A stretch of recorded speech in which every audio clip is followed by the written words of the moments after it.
बिस्मिल्लाहिर्रहमानिर्रहीम। आज हम इस वीडियो में जालिम बाप और उसकी बेटी के वाक़ये के बारे में जानेंगे।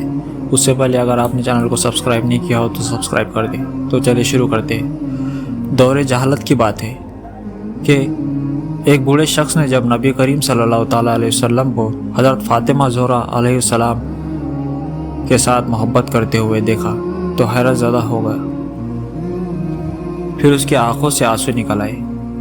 सोचने लगा कि किस तरह बेदर्दी से मैंने अपने प्यारे जिगर को सिर्फ दौरे जहालत की रस्म व रिवाज की बिना पर जिंदा दरगोर कर दिया था। ये मामला देखकर नबी अकरम सल्लल्लाहु ताला अलैहि वसल्लम ने फरमाया, आखिर क्या दास्तान है? उन्होंने बयान करना शुरू किया कि मेरी बीवी हामिला थी। उन दिनों मैं एक सफ़र पे गया हुआ था। जब काफ़ी अरसे बाद पलटा तो अपने घर में एक बच्ची को खेलते हुए देखा और बीवी से पूछा कि ये बच्ची कौन है? तो बीवी ने कहा कि ये हमारी बेटी है।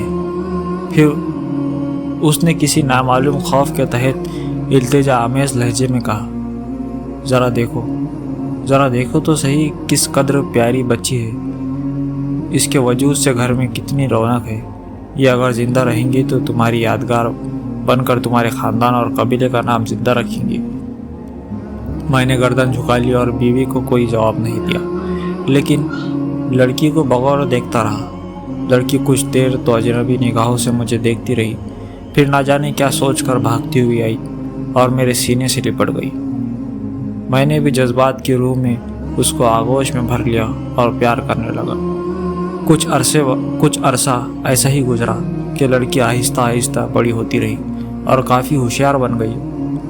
जब वो अपनी बलूगत के करीब पहुंच गई तब उसकी माँ को मेरी तरफ से बिल्कुल इत्मीनान हो चुका था। मेरा रवैया भी बेटी के साथ मोहब्बत आमेज़ था। एक दिन मैंने अपनी बीवी से कहा कि ज़रा उसको बना एक कबीले की एक शादी में उसे ले जाऊंगा। माँ बेचारी खुश हो गई और जल्दी से बेटी को सजा सवार कर तैयार कर दिया। मैंने लड़की का हाथ पकड़ा और घर से रवाना हो गया। एक गैर आबाद बियाबान यानी जंगल पर पहुंचकर पहले से तैयार शुदा एक घड़े के करीब में खड़ा हो गया। लड़की बड़ी खुशी के साथ उछलती कूदती चली आ रही थी। मेरे करीब आकर रुक गई और बड़ी मासूमियत से सवाल किया, बाबा ये घड़ा किसके लिए है? मैंने सपाट लहजे में उससे कहा कि अपने ख़ानदानी रस्म व रिवाज के मुताबिक मैं तुमको इसमें दफन कर देना चाहता हूँ, ताकि तुम्हारी पैदाइश से हमारे ख़ानदान और कबीले को जो जिल्लत व रुसवाई हुई है उससे निजात मिल जाए। लड़की को सूरत हाल का अंदाज़ा हुआ तो उसके चेहरे का रंग उड़ गया और कब्ल उसके कि उसकी तरफ से किसी रद्द अमल का इजहार हो, मैंने उसको गड्ढे में ढकेल दिया।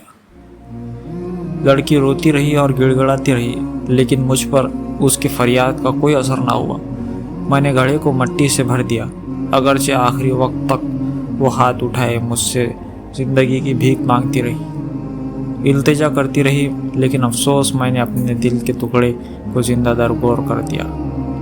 लेकिन उसकी आखिरी इल्तिजा भी मेरे कानों में लुए टपकाती रही कि बाबा तुमने मुझे तो दफन कर दिया, लेकिन मेरी माँ को ना बताना। कह देना कि मैं बेटी को अपने कबीले में छोड़ आया हूँ। ये सुनकर हुजूर सल्लल्लाहु ताला अलैहि वसल्लम की आंखों से आंसू जारी हो गए। उस वक्त नबी अकरम सल्लल्लाहु ताला अलैहि वसल्लम के आगोश में जनाब फ़ातिमा ज़ोहरा अलैहिस्सलाम बैठी हुई थी। उनकी आंखें भी नम हो गई।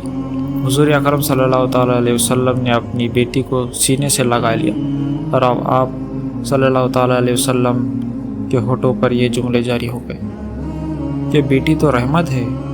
और फिर आसमान की तरफ से देखते हुए फरमाया, मैं फ़ातिमा को देखकर अपने मुशा में जा बहिश्त की खुशबू से मुत्तर करता हूँ। या अल्लाह, मैं तुझसे मौत के वक्त आराम और राहत और क़यामत के हिसाब व किताब के वक्त वो मग़फ़िरत का तालिब हूँ। बेटी अल्लाह पाक की रहमत होती है, उनकी कदर कीजिए। और ये आप लोगों के घरों में कुछ दिन की मेहमान होती है। उन्होंने आपका घर छोड़कर चले जाना होता है, लिहाजा उनसे मोहब्बत कीजिए, उनसे प्यार कीजिए, کیونکہ نبی کریم صلی اللہ تعالیٰ علیہ وسلم اپنی بیٹی فاطمہ زہرا سلام اللہ علیہ سے بہت محبت کیا کرتے تھے۔ جزاک اللہ خیر۔